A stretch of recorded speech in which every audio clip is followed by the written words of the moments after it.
now is that Shoto is at +1, and Jangmi just caught his tempo attack, which means that he's really late in his tempo attack, and his 2 Reavers, and he actually lost 1 Shoto, so he had to spend 200 minerals on the Shoto again. So that means that Jangmi is really far behind the tech at the moment, although he actually killed the Nexus. And there is a Shoto going in, but Jangmi actually sees a Shoto too high. Tempo is gonna wipes out all the probes. Very nice Shoto drop there, but Shoto's main force still is huge at the moment. And look at Jangmi's forces right now. He tried to commit to that oh, whoops. Oh, so we're gonna go into the next spot right now. Okay. So he tried to commit to that, he tried to commit to the proxy, he tried to commit a little to the proxy pylon thing, but right now Shoto has a really big scary force waiting outside of Jangmi's national. I don't know why Jangmi did not make a lot of units during that time. Very nice storm going down by Jangmi, storming everything, both players storming everything though. It seems like Jangmi does not have additional storms right now, and Shoto having a lot of resources at the moment. There are Dragoons split up across the map, but Jangmi cannot get a sandwich because Shoto has a really big force. Jangmi, although playing well for the most of the match, did not macro properly at all. It seems like Shoto is actually going to push up with his units?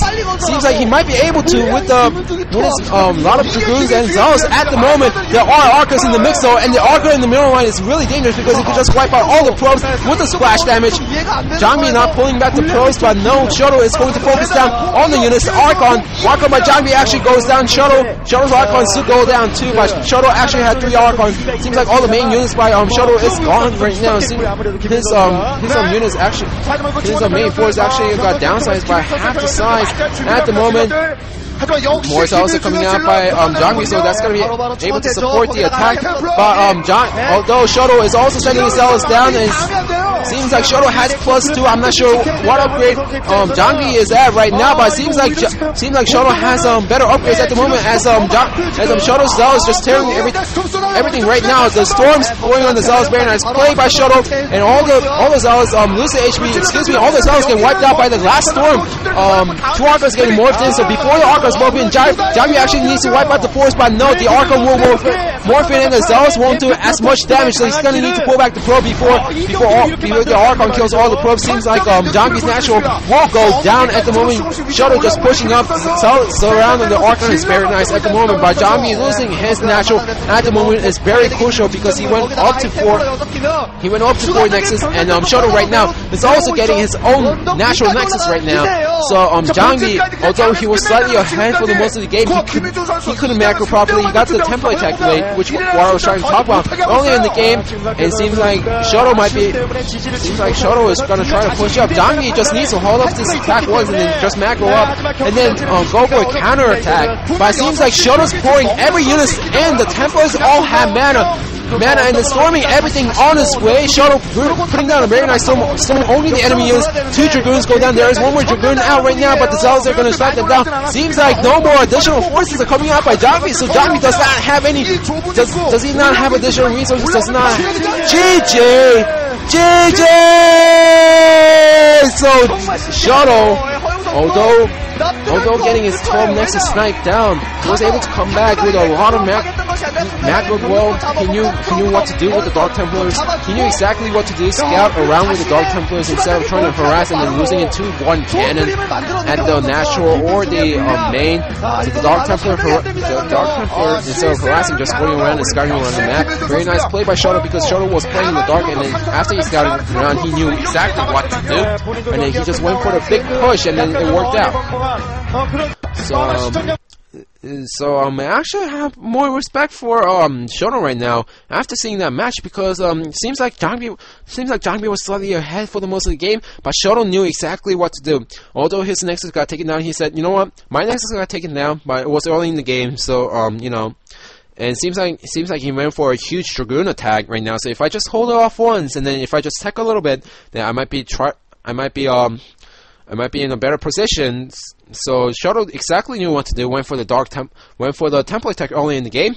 The first CT that came out, instead of using it for harassment, he just scouted around the whole map with the Dark Temple Arena display, and also trying to deny the third expansion, and also seeing the natural going down. Shoto exactly knew what to do. Just macro up, use the early tech advantage, as advantage and just push in at the right timing as soon as the Zhang Bi's natural is up, because that's going to be really vulnerable timing at that moment. Because at that moment, Zhang Bi won't have a lot of forces out because he just built his fourth Nexus, which means that 400 minerals. He could have used those 400 minerals on Dragoons or Zealots or Templars, but instead he used that on the Nexus and making more probes. So that's going to be it for the Cassius old match, unless you guys... so, if you have a favorite match, favorite match that wants to get casted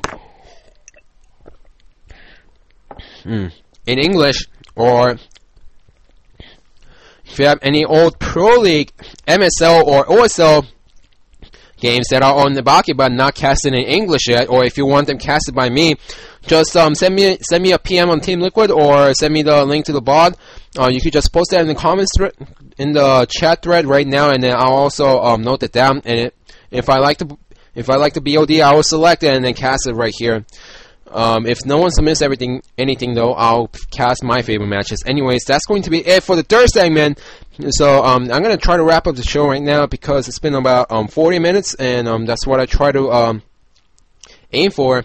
But before I go, this is the upcoming schedule for Brood War this week. Twitch TV Gambit Cup Season 2 is going to start this Friday, and this Friday it's going to be casted on Friday, November 11th, 21 CET.